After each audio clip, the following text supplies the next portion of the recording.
This is my presentation on becoming a school counselor.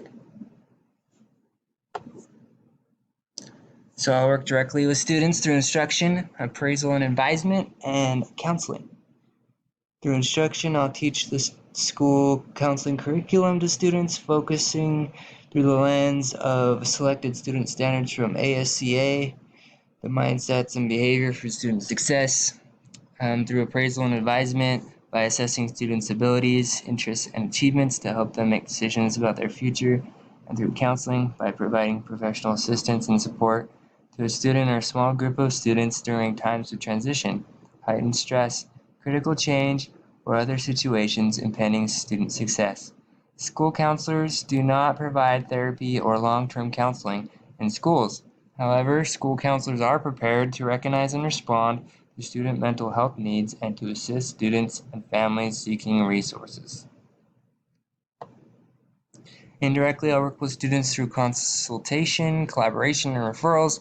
Through consultation, as I share strategies supporting students' achievement with parents, teachers, and other educators in the community, and I'll collaborate with other educators, parents in the community, and through referrals, I'll provide families, schools, and community with resources and assistance.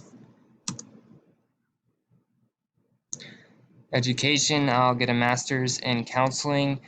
Then I'll get state certified in Missouri with 300 hours in an internship and their Missouri School Counselor Content Assessment with a score of 220 or higher.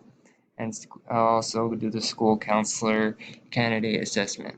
My 4-year plan is to attend BYU Idaho until 2021, when I'll graduate with a bachelor's degree in public health.